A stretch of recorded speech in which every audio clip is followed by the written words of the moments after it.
Graças a Deus. Olá, meus queridos, boa noite. Boa noite a todos. Deus abençoe seu coração, sua vida, seu espírito, sua mente, né?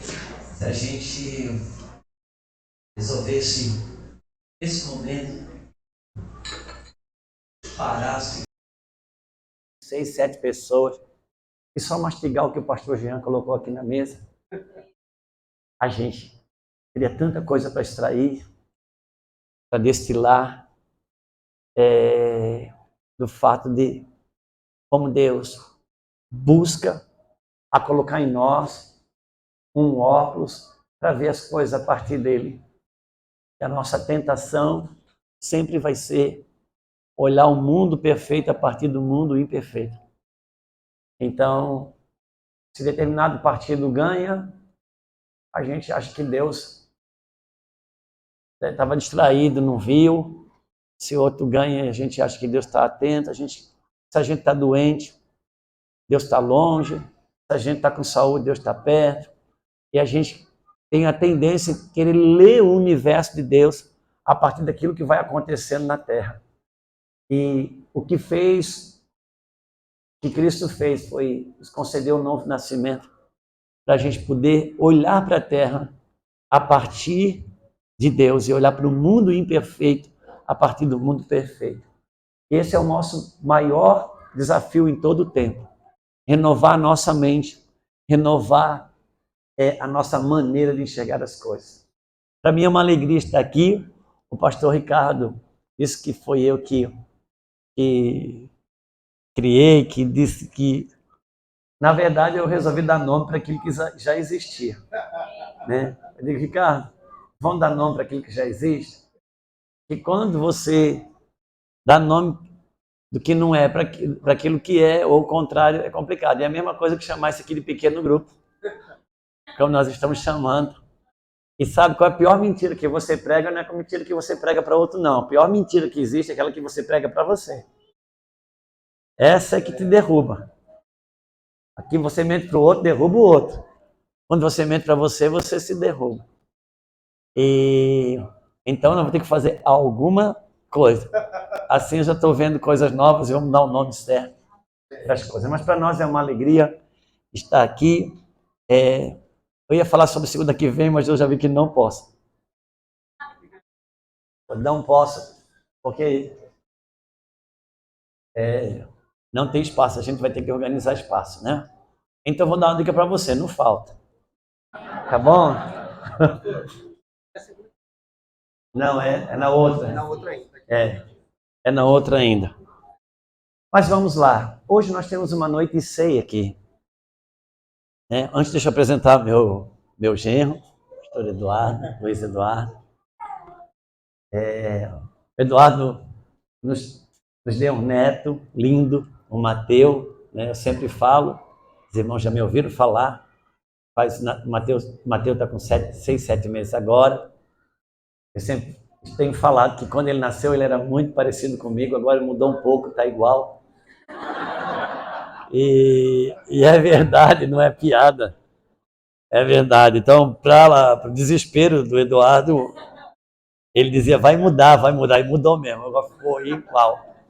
Então, se o menino se perder, de quem é o pai desse menino, ninguém sabe, mas o avô mora lá em Campinas, pode ir lá. E eu gosto demais disso, né? E nós temos a Sarinha, a filha mais moça, que também é casada, e está grávida do Miguel. E Deus está aumentando a prole. Mas para nós é uma alegria estar aqui. Hoje nós temos uma ceia aqui. E importa que a gente compreenda as coisas do reino. Né? Aquilo que você não entende, você não desfruta. O diabo, ele não começou a sua obra na terra, derramando sangue. Ele começou a sua obra na terra, mudando o pensamento de uma pessoa sobre Deus, a saber, uma mulher. Então, a obra de Satanás sempre foi a mentira, o engano. E por isso que a Bíblia vem dizer, conhecereis a verdade e a verdade vos Libertará. E a verdade que liberta está aqui. Começa sendo ela, mas ela tem uma extensão mais profunda. A verdade que liberta a mim e a você é a verdade de Deus sobre mim, essa que me liberta. E a verdade de Deus sobre você, essa que liberta. Então a Bíblia fala sobre conhecereis a verdade e a verdade vos libertará. Então, a liberdade, ela é produto de um conhecimento da verdade. Agora, óbvio que para mim e para você, culturalmente falando, conhecer é você ser apresentado a alguém. Possivelmente tem gente aqui que nunca me viu, mas se perguntar amanhã, você conhece o Juscelio do Mevan, Campinas? Oh, conheço. Não, você não me conhece. A minha Lulu me conhece. No bater da porta, quando eu chego em casa, ela já sabe a versão do marido que chegou. Ela me conhece. Porque conhecer, no dicionário bíblico, é uma coisa mais profunda. Por isso que a primeira vez que você vai encontrar a palavra conhecer na Bíblia, como é? Ah, duas pessoas foram apresentadas e se conheceram? Não. A Bíblia diz que Adão conheceu a Eva e Eva teve um filho. Então, conhecer no dicionário de Deus é algo tão intrínseco, tão profundo, uma relação tão profunda entre duas partes, de maneira que dessa relação nasce um fruto. Por isso que a Bíblia fala, fulano conheceu fulana e nasceu Beltrano. Isso é conhecendo. Então, quando Jesus fala, conhecereis a verdade vos libertará, não sou eu que li a Bíblia, ou tem um petisco na caixinha da promessa. Não. Fala de um relacionamento profundo. Um relacionamento tal, como Jesus diz, entra no teu quarto e ali estarás em secreto com o teu Deus. Fecha a porta do teu quarto. É assim que a Bíblia diz. Por quê? Porque esse é o padrão do marido e a esposa quando vão se conhecer numa perspectiva bíblica. Amém. O marido fecha a porta do quarto e ele e a esposa, eles se despem, ficam nu diante um do outro, se beijam, se amam, se entregam. Chega uma hora que algo de dentro do marido é projetado para dentro da esposa. E depois de um tempo, aquela mulher começa a sofrer algumas mutações, e mesmo que ela queira esconder, não consegue. Seus lábios vão aumentando, seus seios vão aumentando, seu quadril vai aumentando. E alguém pergunta, você está diferente? E a esposa vai dizer, entrei no quarto, o meu marido, num momento de conhecimento. É nessa perspectiva que você conhece a verdade. Você fecha a porta atrás de ti, você entra no quarto com essa verdade. Você beija ela. Você fica nu diante dela. Ali não tem apóstolo, pastor, empresário, doutor. Ali você está nu. E numa relação profunda com ela, sabe o que acontece? Uma hora ela libera um gene dentro de você. Dentro do teu útero espiritual. E passa um tempo, as pessoas começam a perguntar, teu olhar está diferente? O que está acontecendo com você? É que eu entrei no meu quarto, eu comecei a ter uma experiência de conhecimento com a verdade. E ela fecunda algo em mim. E depois de um tempo, de uma gestação, eu gero um fruto chamado liberdade. Conhecereis a verdade e ela vos... É uma realidade de conhecimento. E porque a verdade é que nos liberta. E a obra de Satanás sempre é um engano, é mentira. E conhecer a verdade é diferente de ter uma informação. Por quê? Eu posso ter uma informação bíblica. Eu posso pregar sobre a informação bíblica. Mas não necessariamente eu a conheço a ponto dela fecundar em mim uma liberdade.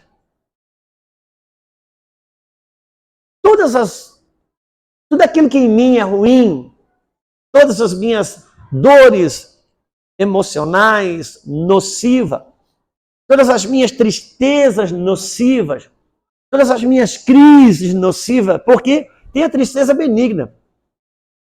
Tem a crise benigna, aquela que o próprio Deus promove em mim e você, que ela me faz refletir, mas tem aquela que é maligna mesmo. Ela vem para machucar e maltratar mesmo.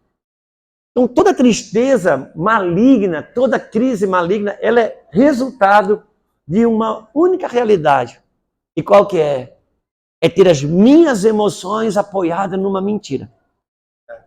Ainda que aqui eu tenha a informação da verdade, mas as minhas emoções estão apoiadas numa mentira. Um exemplo qualquer que a gente possa pegar.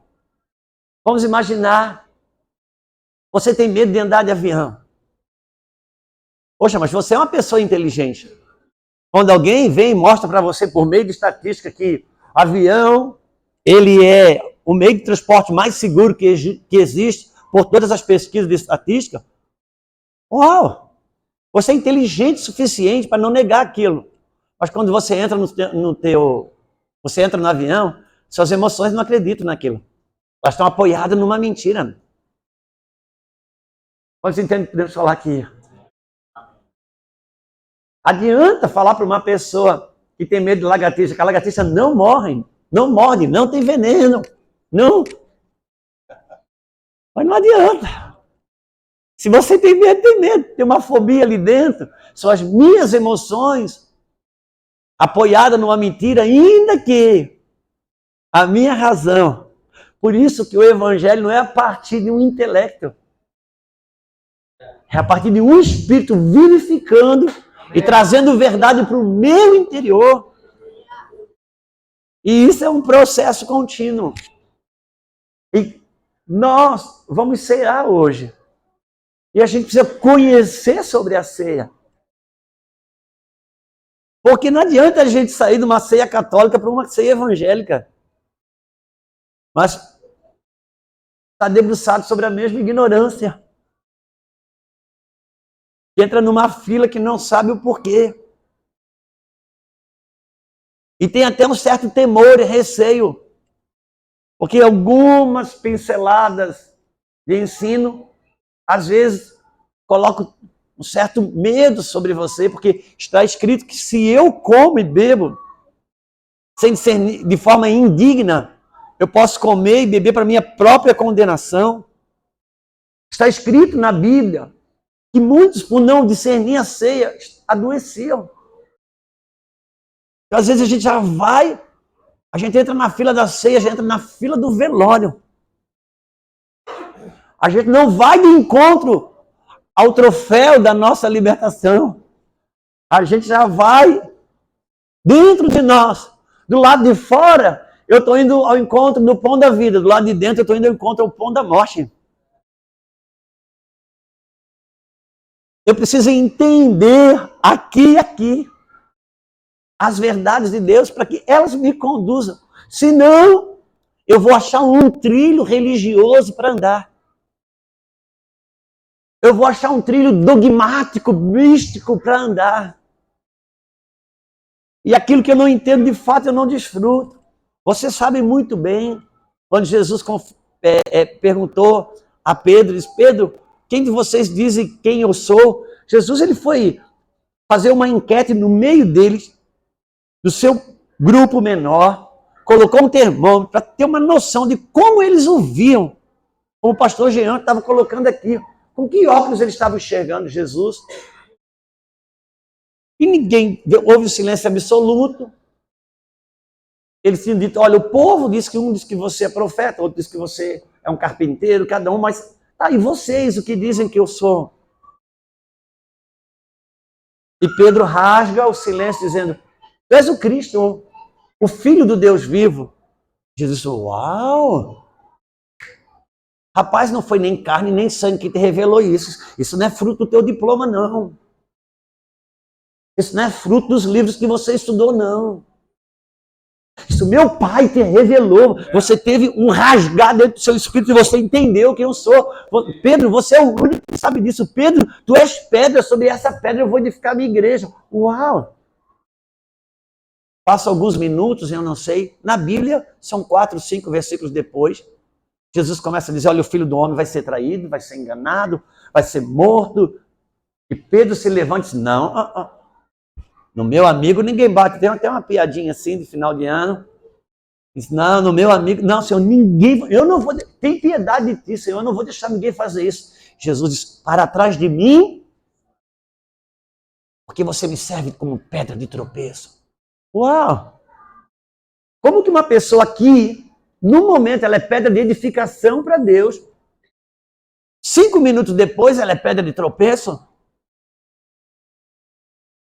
Jesus estava dizendo, Pedro, sobre quem eu sou, você tem um entendimento correto. Como o céu, como eu sou no céu, você tem o mesmo entendimento sobre quem eu sou. O entendimento que o céu tem. Por isso eu te dou a chave do reino do céu. O que é a chave do reino do céu? É quando você tem na terra o mesmo entendimento que o céu tem, você vira a chave aqui embaixo, o céu responde. Por quê? Porque você está com a mesma chave de entendimento. Agora, sobre o meu martírio, sobre a minha morte, Pedro, você está entendendo tudo errado. Sobre isso, você não é para mim uma pedra de edificação, muito pelo contrário. Você é uma pedra de tropeço. Eu não vou poder construir nada a partir desse entendimento errado, muito pelo contrário, é o diabo que está construindo. Então, eu e você, naquilo que nós temos o entendimento correto acerca das coisas de Deus, nos tornamos uma pedra de edificação para Deus. Naquilo que estamos com o entendimento incorreto, nos tornamos uma pedra de tropeço. Um pai, uma mãe que não compreende o modelo do céu para pai e para mãe, se torna para o próprio filho uma pedra de tropeço. Marido que não compreende o que é um marido na perspectiva de Deus, se torna para a esposa uma pedra de tropeço. A mulher que não compreende o que é uma esposa na perspectiva de Deus, pode fazer seminários, juntar gente, mas para o seu marido vai ser uma pedra de tropeço. E nós vamos cear hoje. Vamos encaminhar para o entendimento correto. Ainda que não tenhamos toda a luz sobre isso, mas vamos caminhar para ela. Eu sempre gosto de dizer, eu não tenho problema de olhar para frente e ver que falta muito. Meu problema é olhar no retrovisor e ver que eu parei. Parei no meu crescimento, na minha percepção das coisas de Deus. Porque a Bíblia fala que a vereda do justo é como a luz da aurora, que vai clareando, clareando até ser dia perfeito. E eu preciso aumentar a maneira, a minha lente, a partir de como Deus vê as coisas, como Ele desenhou as coisas. Às vezes a gente tem aquele primeiro lampejo do novo nascimento e fica ali. E nós vamos cear. Eu gostaria que, se não fosse pedir muito para você, nós pudéssemos abrir a Bíblia em Gênesis no capítulo 3. Eu não sei se você já foi a algum culto antes, mas todo culto que eu fui começa a valer quando a gente lê a Bíblia. Aí passa a contar no relógio. Sempre foi assim. Se vocês vão mudar isso hoje, vai ficar muito ruim para mim. Não é? Quando lê, pronto, agora vai começar. Eu sempre gosto de pedir uma coisa, já falei isso em outros lugares, vou repetir aqui. Eu sempre gosto de pedir, fazer um trato, um acordo. Eu não olho no meu relógio para não sentir culpa, você não olha para não dar raiva, e assim a gente até chega no fim, todo mundo, né? Ninguém peca, é uma bênção. Mas em Gênesis capítulo 3, no versículo 6, vai dizer assim: vendo a mulher que aquela árvore era boa para se comer, agradável aos olhos e desejável para dar entendimento, tomou do seu fruto e comeu e deu também ao seu marido que estava com ela, e ele a comeu. Então os olhos de ambos foram abertos, perceberam que estavam nus, juntaram, pois, folhas de figueira para si e cobriram-se. Nós vamos cear a ceia do Senhor, do Cordeiro de Deus. E aqui nós temos o registro, o tombo, o tropeço, aquilo que nós gostamos de dizer que foi a queda do homem. E como foi a queda do homem? Importa pensar que dê a Bíblia todinha, você vai ver que a queda do homem, ela estava diretamente ligada àquilo que o homem e a mulher iam comer. E o pastor Jean estava colocando na mesa aqui, que parece que sempre foi o problema dos discípulos. Tropeçavam na questão da comida. E como ele bem colocou, a gente está sempre com o olho naquilo que falta. E Jesus disse, não, levanta os olhos e vê, os campos já estão. Jesus está dizendo, eu queria que vocês olhassem com os meus olhos e os meus óculos. Eu quero que vocês já vejam a coisa pronta, mesmo que ela não tenha chegado para você ainda, mas que se você se mova por aquilo que já está pronto. Mas os nossos olhos estão voltados sempre na falta. Até mesmo na hora da mesa, da comida, que a gente vai orar muito espiritual, e a gente agradece, irmão, e a gente diz, Senhor, muito obrigado por essa mesa, que nunca falte alimento. Bom, a gente já está esperando que o alimento vai faltar na hora que foi chamado para agradecer. A falta já está na nossa perspectiva, até a oratória. Até na oração já tem a perspectiva da falta. E na perspectiva da falta eu sou enganado. Por quê? Muita gente que conhece um pouco de marketing digital, não precisa levantar a mão, porque você não sabe o que vai vir atrás, então já sei que você vai ficar cuidadoso de não levantar, então não levante. Mas uma das estratégias do marketing de venda, qual que é? Uma coisa chamada Uau, começou no Éden. É você tornar mais importante. Ó, é o último, essa aqui ninguém nunca tocou. É sua. E a cobiça brota e você vai naquilo que te derruba. Mas de todas as outras você pode comer. Não, mas eu quero aquela que nunca ninguém tocou. Então a estratégia da escassez não começou no marketing digital, já é mantida. Alô? Às vezes a mudança de Deus, o pastor Jean fez menção aqui. A Agar, quando ela olhou para o filho no deserto, vai morrer de sede. Então o anjo veio, tocou nos seus olhos, abriu os seus olhos e ela viu uma fonte de água. O anjo não abriu a fonte, o anjo abriu os olhos. A fonte estava ali. O Senhor quer mudar a nossa maneira de ver. Agora, biblicamente, o que decide o que eu vejo? Por favor, me pergunte o quê? O que você come decide o que você vê no reino de Deus. Porque quando ela comeu, abriu Mas antes eles viam a Deus comendo da árvore da vida. Agora comer da árvore do conhecimento, do bem e do mal, a árvore que não podia tocar. Não viu mais a Deus, viu a sua nudez. Porque o que você come, quem te alimenta e do que te alimenta, decide o que você vê. E o que você vê é definido pelo lugar que você está. O que você come te projeta para um lugar para ver o que te derruba ou o que te mantém em pé. O que te mata ou o que te salva. Por quê? Porque o cerne da Bíblia é o que você come, define a sua vida. Se ela é morte ou se ela é vida.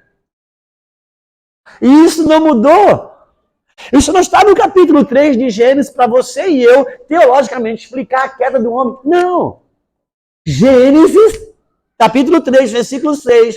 Ele é tão atual. Ele foi no dia de Gênesis, ele foi há 6 mil anos atrás, há 5, há 3, há 2, há 3 meses. Ele é agora. O que você come decide se você fica de pé ou cai. O que você come decide se você vive ou morre. O que a tua casa come define se ela fica de pé e tem vida ou se ela cai e está em morte.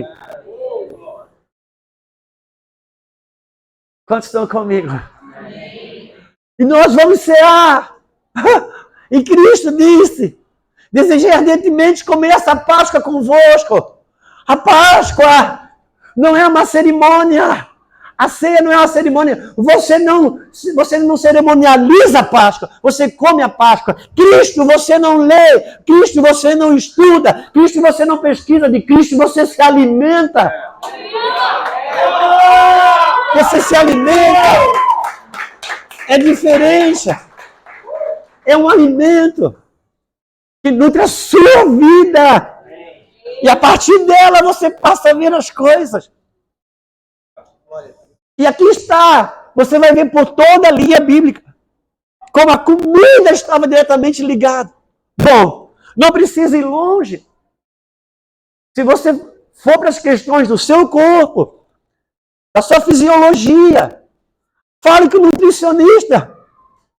Eles podem investir em muitas coisas, porque dependendo da moda do momento, eles vão dizer, vão demonizar o ovo, outra hora santifica o ovo, demoniza uma coisa. Mas uma coisa é certa, todos eles vão te falar a mesma coisa. Você é aquilo que você? Pois bem, isso não foi no mundo nutricional que definiu isso. Isso Gênesis abriu dizendo, você é o que você come. O que você lê é alimento, o que você assiste é alimento, o que você ouve é alimento.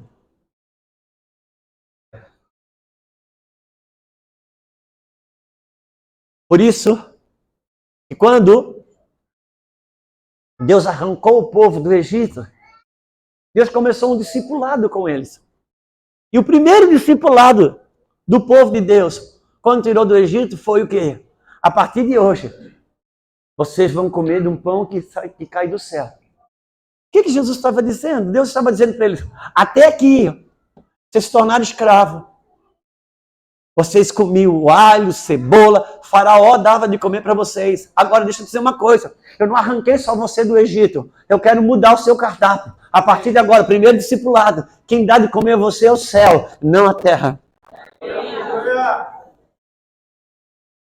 Eu preciso entender a ceia. Eu preciso entender o que é o significado da ceia. Quando você olha, eu não sei, na sua teologia, eu não sei se pode se perder salvação. Deixa essas coisas para o pastor Ricardo, porque ele é estudioso demais e pode responder. Então, eu não sei se perde salvação, mas se na Bíblia tem uma sombra de uma realidade espiritual que pode perder salvação, está onde? Está na vida de Esaú e de Jacó. Por quê? Esaú tinha um direito de primogenitura. Quantos lembram disso? Só que um dia ele chega em casa morrendo de fome. Pois bem, e Jacó, seu irmão, tinha feito um guisado vermelho. Ele olhou, ficou muito interessado naquilo e disse, me dá para comer isso aí? Ele disse, eu não vou dar não, mas eu posso negociar. E qual negócio que você tem? Se você me der o seu direito de primogenitura, eu dou o prato de comida para você.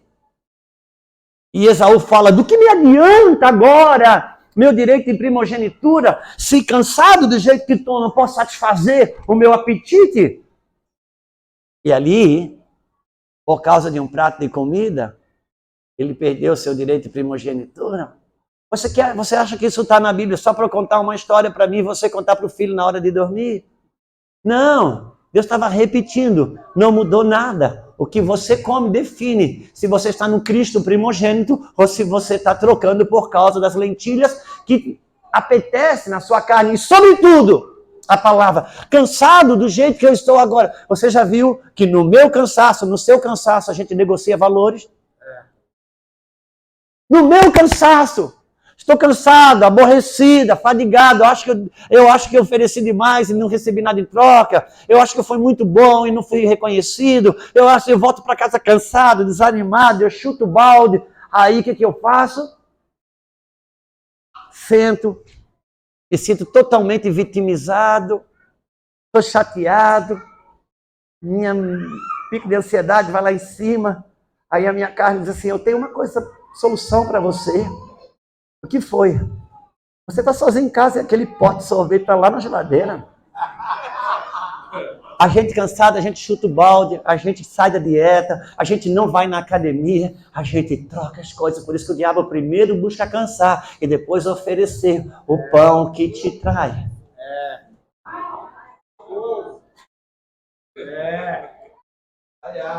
Pastor, e o que é a ceia? A ceia sou eu e você, sendo convidado a voltar para o prato original que dá a vida. É o convite. É ele dizendo, volta para o teu prato original.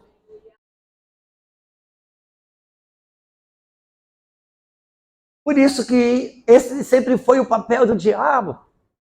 A serpente. Porque sabe que muda a nossa história. E eu preciso dar de comer a minha casa. Por quê? Porque a serpente já entrou nas nossas escolas, está dando de comer aos nossos filhos. Mas eu não vou brigar com o mundo da ideologia. Eu vou dar comida dentro de casa. Porque um estômago bem cheio rejeita. Por quê? A Bíblia diz que a alma farta pisa o favo de mel. Mas para a alma seca, até o amargo é doce.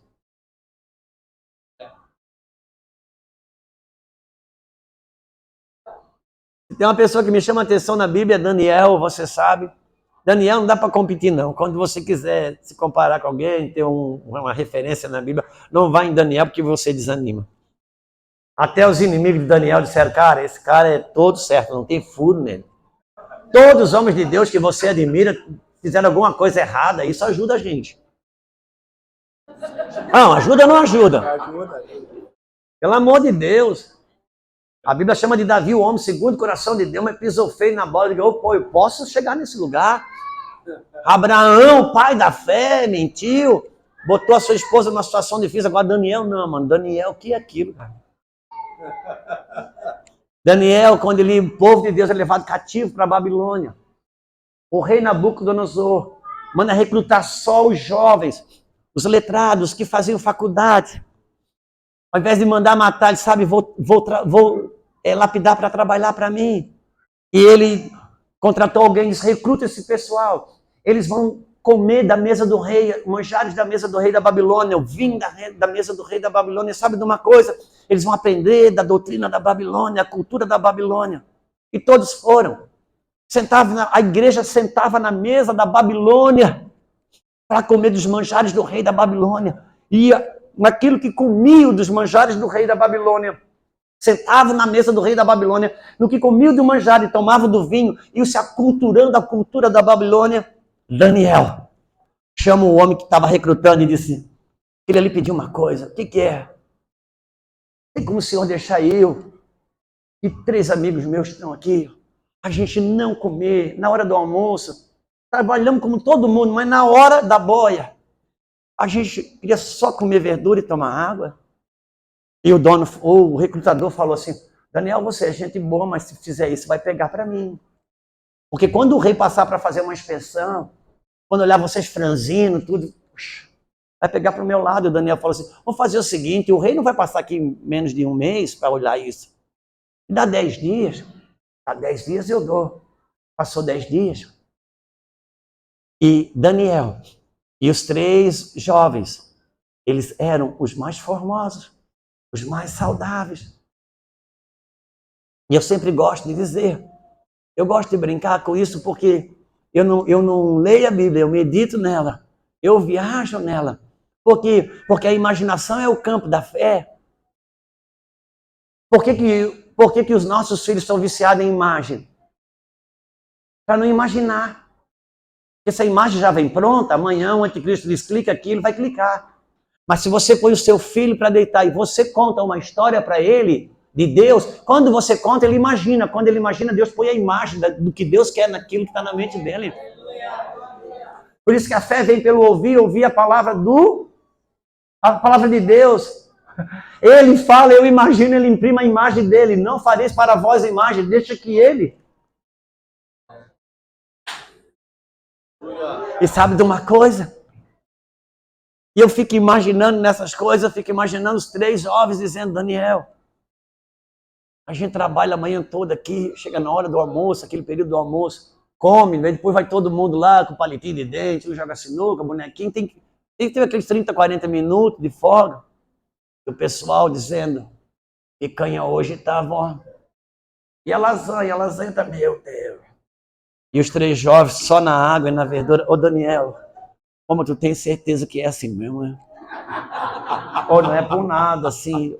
Será que esse radicalismo é esse mesmo? Ô Daniel, quando vem aumento, para nós vem aumento para eles também. Se desconta na nossa folha. Eu não estou vendo diferença nenhuma entre nós e eles, como na mesa do rei, a gente está só na água e na verdura, mas não muda nada. Se você decidir comer só de Cristo, enquanto que muitos comem da mesa do rei da Babilônia, não muda nada entre você e essa pessoa. Não pensa que você vai ser mais abençoado que ela. Não muda nada, vírgula. Não muda nada até vir o dia da cova dos leões. Não muda nada até chegar o dia da fornalha. E sabe uma coisa? Ele chega. Ele chega. E quando esse dia chega, aí você separa os homens dos meninos. De quem come na mesa da Babilônia. De quem tem a sua dieta fiel ao Cordeiro.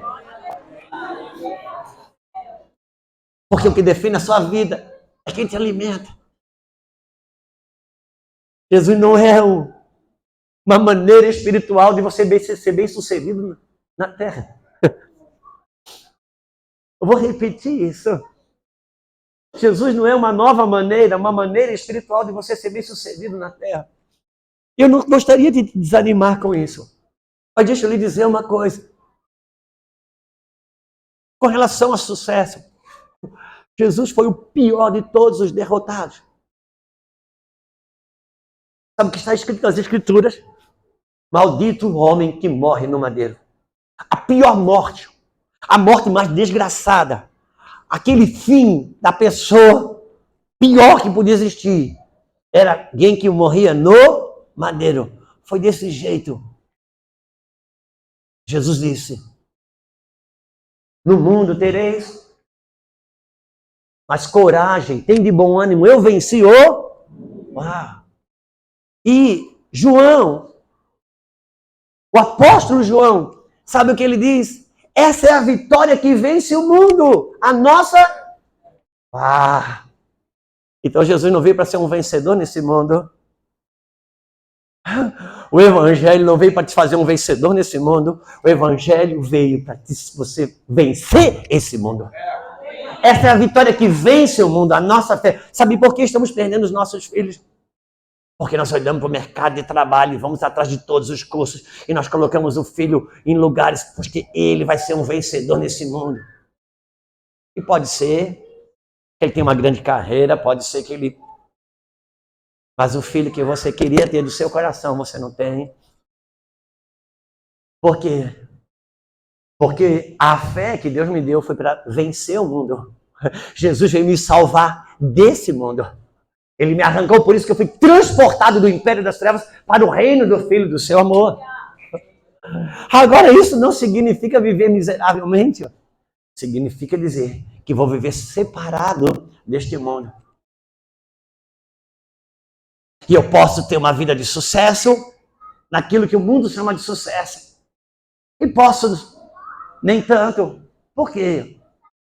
Porque o meu momento pode ser um momento que você julga ser um momento de derrota. Quem admira o apóstolo Paulo? Quem lê a Bíblia admira esse homem. Um homem que escreveu. Você usa as cartas do apóstolo Paulo para me mostrar que eu sou um vencedor? Essas cartas que você usa para dizer que um homem de Deus é um vencedor, o homem que escreveu estava preso. Preso, sentado no chão de uma cadeia. Escreveu Efésios, capítulo 1, versículo 3, dizendo, imagina, não tinha cadeira na cadeia daquele tempo, não. Ele estava sentado no chão, no calabouço, encontrou um tinteiro e um papel e escreveu: nós estamos assentados com Cristo nas regiões celestiais. Não, você está sentado no chão da cadeia. O meu corpo, mas o meu espírito está assentado com Cristo nas regiões celestiais. Então eu não sei a experiência que o meu corpo e o teu corpo está vivendo hoje, mas em Cristo. Então é em Cristo eu sou mais do que vencedor. Eu não sou mais do que vencedor quando eu venço tudo. Eu sou mais do que vencedor quando eu não perco a minha fé, quando sofro uma derrota.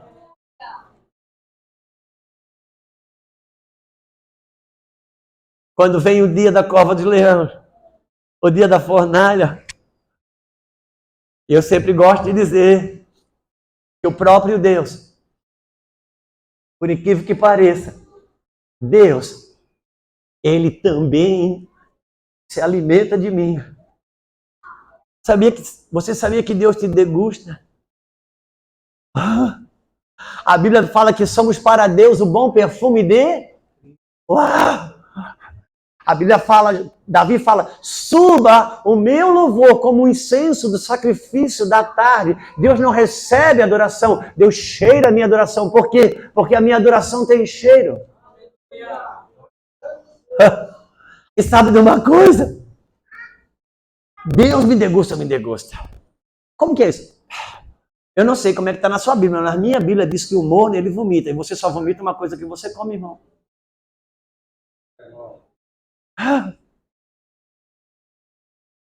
Só que a Bíblia diz o seguinte, que o nosso adversário leão, o nosso adversário o diabo estava como um leão de redor, buscando a quem?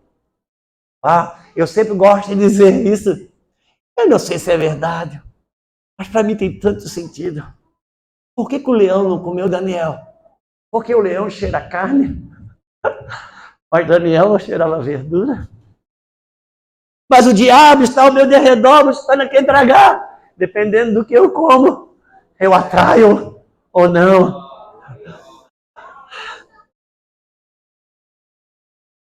A ceia é Deus redefinindo o meu alimento, apurando a minha dieta. Sou eu voltando para o original. Quantos estão comigo? Ele é a celebração de quem nos alimenta. A ceia é a celebração de quem nos alimenta. E estava lá. E Daniel, por causa da sua dieta, definiu o retorno para a reconstrução de Jerusalém. O diabo sempre vai tentar definir o cardápio da sua casa. Pode ter certeza disso. Sempre. Por isso, não faz muito sentido a gente sair de casa, sair de uma reunião dessa, e a gente não pensar em dar uma apurada no cardápio, dar uma olhada no cardápio da nossa casa.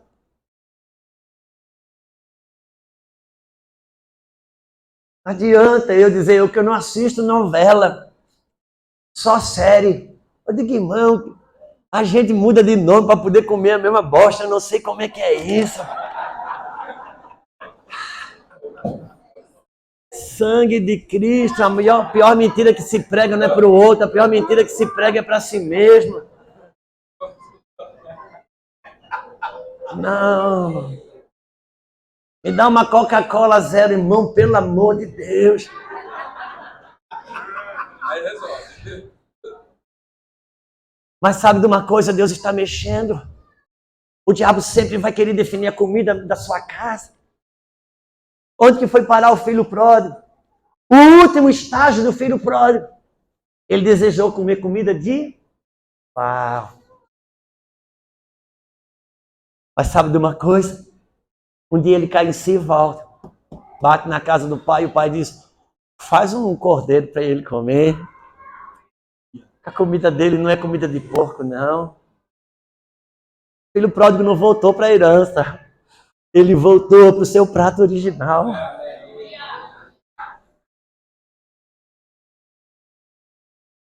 Você conhece a tentação de Cristo no deserto com Satanás?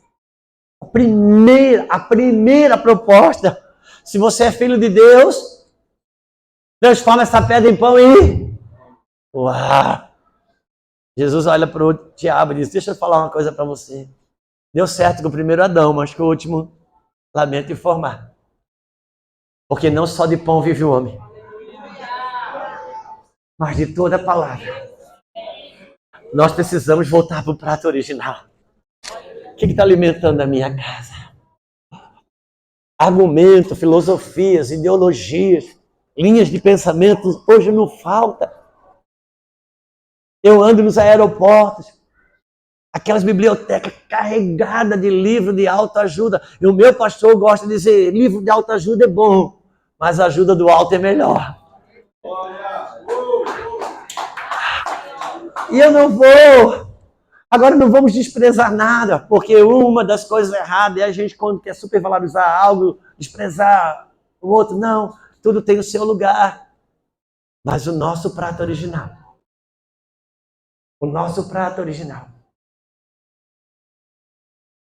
é Cristo. A ceia é a celebração de quem me alimenta. Sou eu voltando para o meu prato original. É por isso que a gente talvez tenha que repensar. Pastor, você está falando assim, você não vê uma série, você não vê um filme. Veja, irmão, não é um problema. Tem algum nutricionista aqui? Tem. Ali tem uma. Isso. Sabe o que ela diz? Quando ela vê o cliente, o paciente, não sei como é que chama, desesperado. Diz, meu filho, dá uma vez ou outra, num domingo, se tem um aniversário. Tem problema você tomar um sorvete, uma sobremesa. O que vale a tua saúde é o que você come todo dia. Você vê um filme, uma coisa assim, mas... Leia os livros em série. O que você come todo dia. Nossa casa precisa voltar para o prato original. Nossos filhos precisam voltar para o prato original. Por quê? Porque na hora do aperto, vai chegando. Você vai ver o que uma pessoa come mesmo. Quando? Ah, meu Deus. Como que eu sei do que uma pessoa se alimenta? Deixa eu falar uma coisa. A Bíblia fala pelo menos sobre 3 batismos. João Batista escreveu o seguinte: eu batizo vocês com água, mas vai vir aquele que vai batizar com o Espírito Santo e com fogo. Então, se você quer se batizar em água, quer ser salvo, batiza em água. Mas se você quer sair só, passar da salvação e ser avivado, quer orar em língua, ser avivado, batiza no Espírito Santo. Mas se Deus te convocar para ser um libertador, uma libertadora, o batismo do fogo vai te visitar. Por quê? Porque é no batismo com fogo que se revela o que você está comendo. Você pode encher uma panela, falar, põe o joelho do porco, põe lá o bacon e tal. Não significa nada, podia botar no milho, seja o que for. Deixa acender o fogo. Na medida que o fogo aumenta, revela o alimento que vai ser comido. É quando o fogo vem, que vem para fora que você está comendo. Por isso, quando eu falo, ajeite o cardápio da sua casa, não é para você sair daqui e dizer para o seu marido, está muito no celular, não pode assistir isso. Não, muda você o seu cardápio, porque no exalado que você está comendo, da onde que vem esse cheiro? Deixa as pessoas se interessar por aquilo que você está comendo. Mas não, a gente escuta uma pregação, sai de casa, quer arrumar a vida de todo mundo. Não é disso que nós estamos falando. Não. Mas se eu mudar o meu cardápio, uma hora vai exalando. Você já viu que dá para perceber? Se a pessoa come uma coisa assim, esse está comendo uma coisa boa. Eu preciso refazer meu cardápio. Porque a Bíblia não mudou. Aquilo que eu como define a minha vida ou morte. Isso está desde Gênesis. Gênesis não mudou. Quantos lembram que Jesus foi na casa de Jairo ressuscitar sua filha? Ele foi para curar, chegou, ela já estava morta. Depois você lê, está em Lucas. Quando ele disse, Éfate, menina, levanta. A menina se levantou. Ele entregou para o pai e para a mãe. E disse, agora dá de comer a ela. Jesus pode fazer um milagre na vida do seu filho. Pode, mas quem vai dar de comer é você. Amém. Eu sempre falo de Moisés. Lembram de Moisés? O menino que foi colocado no rio. Foi. A filha do faraó acha, quando pega no colo, a irmã de Moisés, orientada pela mãe, foi seguindo o menino. Quando viu, a filha do faraó disse, uau, que criança linda, eu vou adotar essa criança. A irmã chegou, você vai adotar, mas você tem leite? Eu conheço uma ama de leite. Amém. Então faz o seguinte, eu vou adotar ele, mas ele vai comer com essa ama de leite. E o menino morava na casa de faraó. Perigoso não é? Mas quem dava de comer era a mãe. No futuro, todo mundo que era da linhagem dele era um escravo. Mas ele era um libertador. Por quê? Porque quem dá de comer que revela se no futuro vai ser um escravo ou um libertador. E quem está dando de comer para o seu filho? Uau. Quem está dando de comer para os nossos filhos? Porque o que o filho está comendo vai revelar se no futuro ele é escravo ou é um libertador. Por isso, a ceia sou eu voltando para o alimento original. Por quê? Porque o pão e o suco da vida, o que é? É um símbolo. Mas no Espírito eu estou dizendo. E quando eu preciso discernir o corpo, porque eu preciso discernir quem está comendo desse corpo. Quem está se alimentando desse corpo. Eu preciso discernir quem está bebendo desse sangue, quem está comendo desse corpo. Porque Cristo disse, a minha carne e a minha bebida, meu sangue e minha carne, uma verdadeira bebida e uma verdadeira comida. Então, não quero me alongar, né? Podemos ir longe, mas existe um convite para mim e para você. Redefinir o cardápio da casa. Mas eu preciso repetir, se eu for chato sobre isso, não faz mal. Não vá para casa encher a paciência de ninguém da sua casa sobre o que ela está vendo, assistindo ou lendo. Não, por favor. Se eu mudar o meu cardápio, um dia a cova do leão se revela. A fornalha se revela. Aí todos passam a dar para você um crédito que na carne você não conseguiria dar. Porque na medida que eu vou comendo dele, eu vou ficando parecido com ele. Eu vou ficando parecido com ele.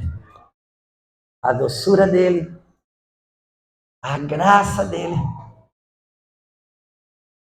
Não quero estar carregado aqui. Outro dia, estava falando, até gravei um videozinho sobre isso. Eu acho, porque tem algumas coisas que eu acho engraçado, porque eu tenho 54 anos e mudou muitas coisas. O meu período de tempo de vida mudou muito. Eu lembro que eu ia para a escola e a água era definida na tabela periódica com H2O. Pronto. E eu sabia que era o O do oxigênio, o H, me formei no 2º grau e não sabia nem o que era. Hoje eu sei que é hidrogênio. Mas tá bom. Hoje não. Hoje vai ouvir sobre água. Eu escutei um médico falar 25 minutos sobre água. Eu digo, é muito tempo para falar sobre água, mano. Tem o oxigênio, tem o hidrogênio, tem a acidez, a alcalinidade, o pH. Eu disse, é muita coisa, a água era tão simples agora. Mas deixa eu lhe dizer uma coisa.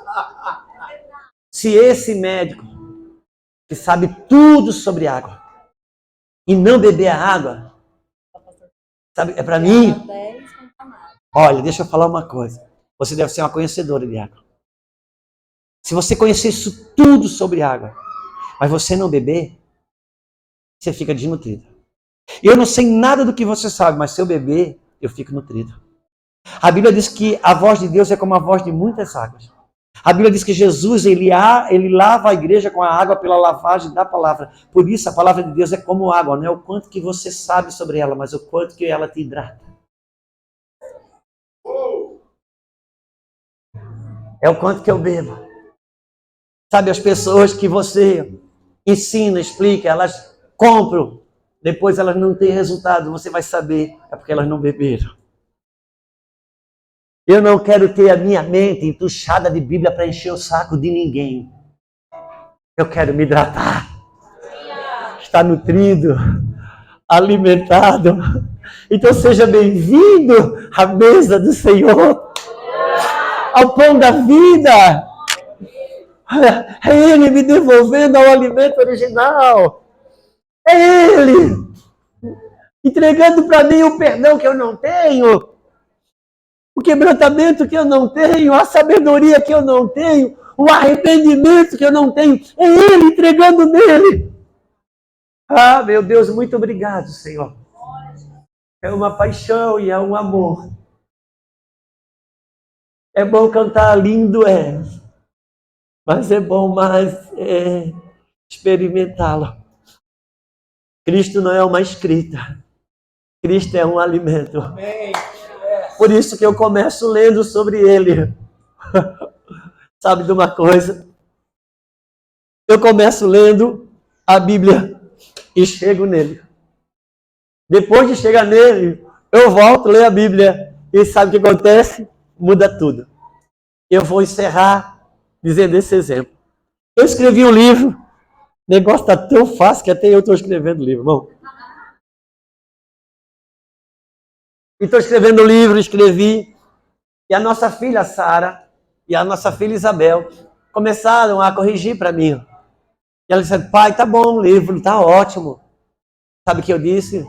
Disse, mas você não vale não. Eu tenho que pegar uma pessoa que não me conhece para ler o livro, eu quero ser avaliado por ela. Por quê? Porque numa frase ou outra que eu coloquei sem nexo, numa frase ou outra que eu coloquei que dava um duplo sentido, a minha filha, por me conhecer tanto, ela sabia o que eu queria dizer. Ela trazia corretamente. Por quê? Porque ela estava lendo o livro a partir do conhecimento do autor. Uma coisa, você começa lendo ali o livro da Bíblia para conhecer o autor.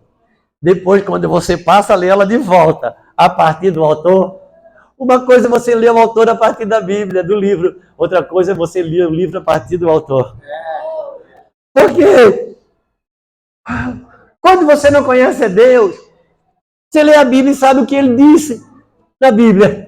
Quando você conhece, você sabe o que ele queria dizer quando disse. Quantas vezes a gente já feriu alguém porque a pessoa leu errado, não entendeu o que eu queria dizer quando disse.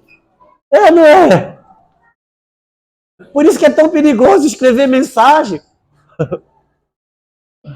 Agora, quando você tem que escrever para a pessoa que ela conhece muito você, irmão, irmã, você joga de qualquer jeito porque ela te conhece.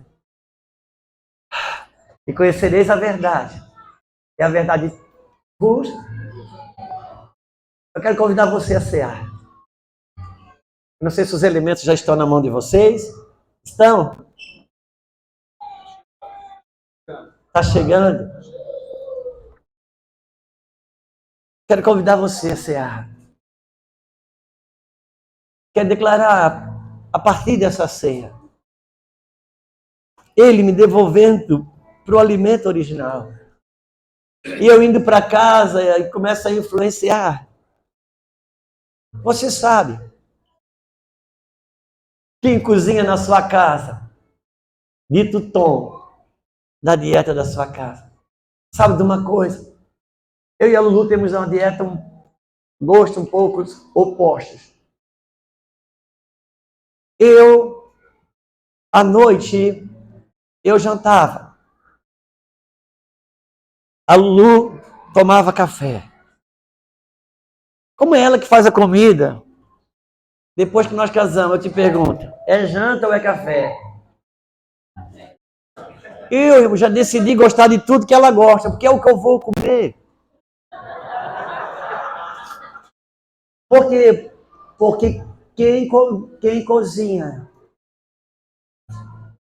E aqui, deixa eu falar uma coisa. Quantos casados tem aqui? Ok.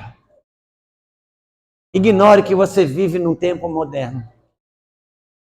Vamos pensar no tempo da caverna. O homem, ele ia à caça. Pegava uma caça. Trazia para casa. Botava a caça em cima da mesa. E os filhos comiam? Não. A mulher preparava. Vamos imaginar que hoje possa vir a ser assim. Vamos pegar esse exemplo. O homem, ele vai no mercado e ele compra o frango, compra o arroz, o legume. Agora você não pega aquilo, põe em cima da mesa e os filhos comem? Não. Se a mãe vai pegar aquilo que o marido trouxe, ela vai preparar a comida. E uma vez preparada, come o bebê, o filho de 5 anos, o filho de 15. O que eu quero dizer com isso? Teu pai, o Senhor te entrega esse alimento, como quem vem no mercado. Mas quem prepara para entregar para sua casa é você. É você. Na segunda capacidade de cada um. Papinha para quem papinha. Alimento um pouco mais grosso para quem pode. E para aqueles que já estão devidamente preparados. Então tem alimento sólido, como diz o apóstolo Paulo em 1 Coríntios capítulo 3. O Senhor está nos devolvendo ao prato original. Se você puder ficar de pé um pouquinho, nós vamos cear o Senhor.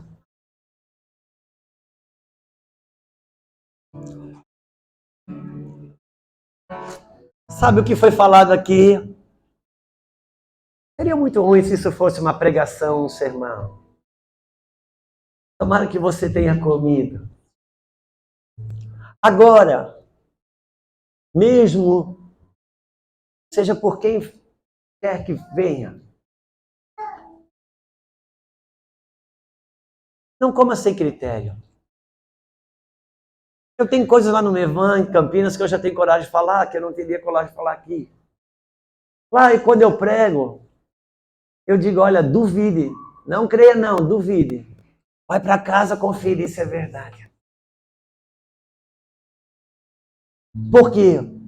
Porque a fome também faz a pessoa comer qualquer coisa. A fome é necessária para se alimentar de Deus, mas também faz a gente estar aberto para comer qualquer coisa. Então confira. Conheça a sua escritura. Confira, alinhe esse cardápio com o que você está comendo. Porque tem muita mistura. E essa mistura pode vir da pessoa que você mais ama.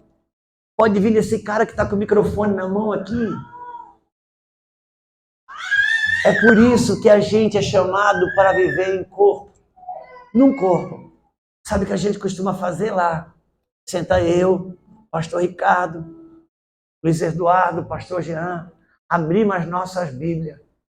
E a espadada daqui e de lá. Não sentamos para brigar. Sentamos para apurar o cardápio. Porque a nossa casa depende disso. Sua casa precisa desse alimento, meu irmão. Agora, esse alimento é o pão da... Pastor, quando que eu sei que está vindo de Deus? Se tem vida. Se é uma pessoa chata, empurrando Bíblia de boca abaixo. Não, tem que ter vida. Agora, quanto mais eu digo que vou encerrar, mais mentiroso eu me torno, mas vamos lá. Jesus começou dizendo, eu sou a luz do mundo. E ele terminou dizendo, vós sois a luz do mundo. Jesus, quando ele operava algo, ele não queria mostrar que tinha poder para fazer. Ele queria revelar quem ele era. Por que Jesus multiplicou tanto pão? Para mostrar que tinha poder? Não, queria revelar quem ele era. Assim como ele começou dizendo que ele era a luz do mundo e passou a dizer, você é a luz do mundo. Ele começou dizendo, eu sou o pão da vida. Agora que ele subiu, ele em você, você se torna o pão da vida. Para a sua casa. dos seus filhos. Imagina quantas pessoas precisam de você bem. Eu sei, eu sou um pai de família. Eu sou um líder. Quando eu estou mal, eu derrubo muita gente. Por quê? Porque você é um cara forte. Se você está ruim, você estraga. Se você está bom, você faz muita coisa boa. Porque você não é neutro. Sabe um dos problemas das pessoas que sofrem na igreja? Quando vivia no mundo, vivia uma intensidade no pecado profunda. Veio para Deus para viver no raso. Quem nasceu para ser intenso, sofre quando vive no raso. Então entre em Deus com força. Entre em Deus com força. Você é o pão para a sua casa. Exale o bom perfume de Cristo. Pega o pão, se você puder. Sou eu mesmo que vou fazer a ceia. Eu não sei quando tu vai me convidar de novo, eu vou aproveitar tudo hoje.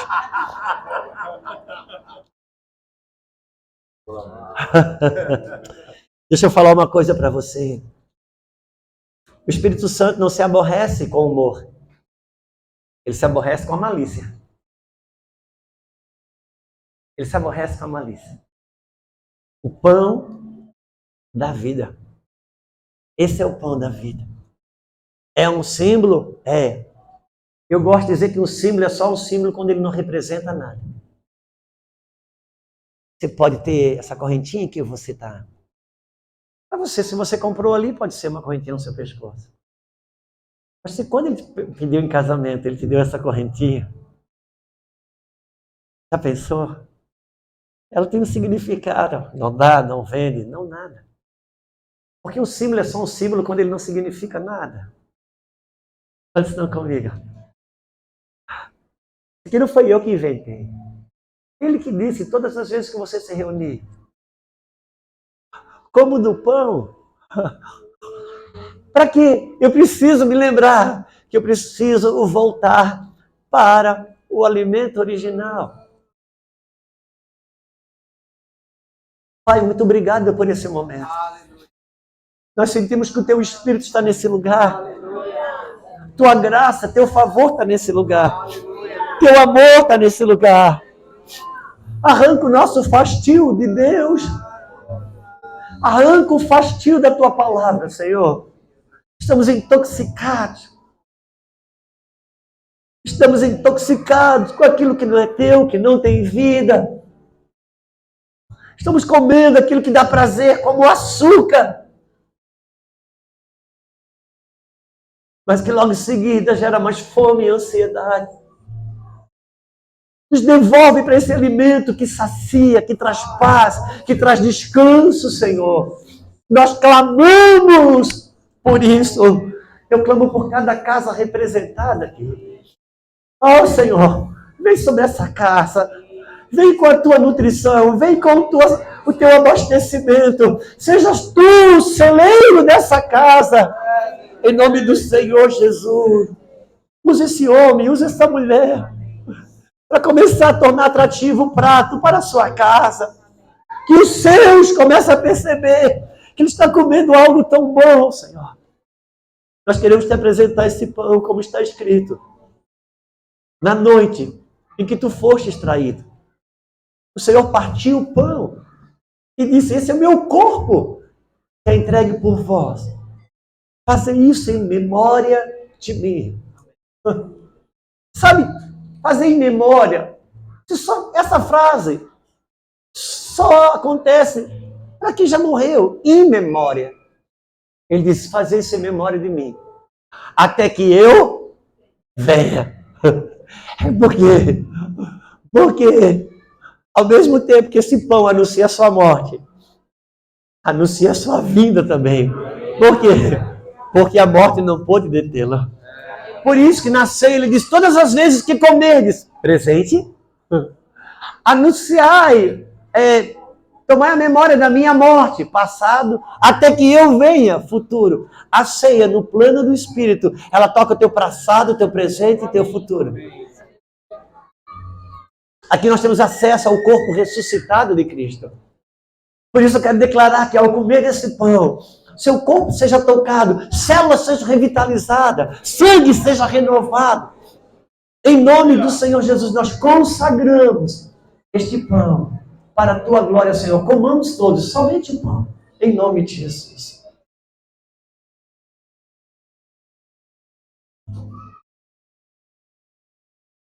Alguém abre para mim aqui?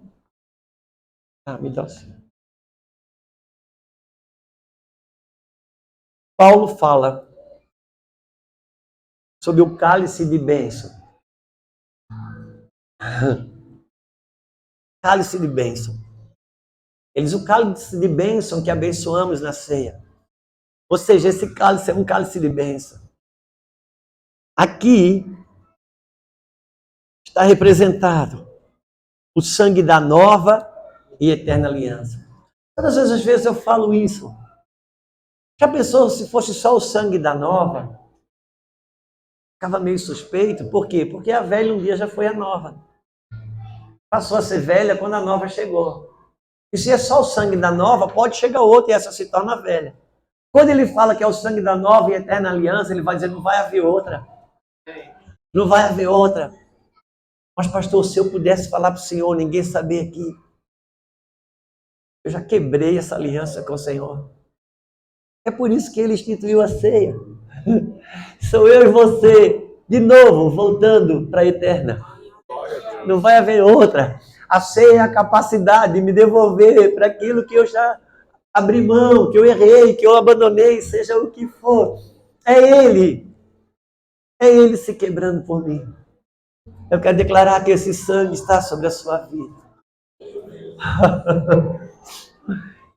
Eu sempre falo isso porque para mim é forte. Se no mundo do ocultismo, um sangue de galinha derramado no centro de macumba, ele pode destruir um casamento, falir uma empresa. Você já parou para perceber o que esse sangue nos umbrais da sua alma não pode fazer?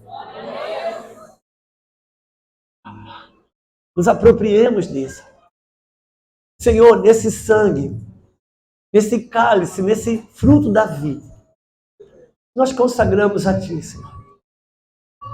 Na pouca luz que temos, queremos adentrar na proteção desse sangue, na remissão desse sangue, na redição desse sangue, Senhor. Na restituição que esse sangue nos propõe. Que nos faz vencedores desse mundo. Que rompe com as trevas, que arranca as raízes da iniquidade. Eu quero declarar nossa gratidão ao Senhor. Abençoa, meu Pai. Santificamos e consagramos a Ti. Antes de beber. Se a pessoa que está no teu lado é marido, é esposa, é filha, é pai, que seja assim bem, muito próximo, para que eu possa ousar dessa liberdade, eu queria que você trocasse o cálice com essa pessoa. Eu queria que você trocasse. Por quê? Porque a gente ainda vive tempo de muitos cuidados. As pessoas ainda têm um certo cuidado, se sentem constrangidas, preferia não trocar o cálice por uma questão dos dias que se vive. Né? Então a gente precisa respeitar. Mas por que a gente pede para trocar um cálice? Sabe por quê? Porque o sangue corre no corpo.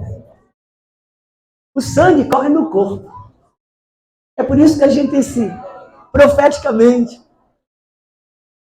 Esse sangue, eu quero tanto que perdoe a minha vida. Quando eu troquei com meu irmão, eu estou admitindo que o sangue que cobre a minha vida, cobre a dele também. Esse sangue foi derramado pelo Bolsonaro e pelo Lula. Esse sangue colocou todos no mesmo lugar. Por isso, obrigado, Senhor.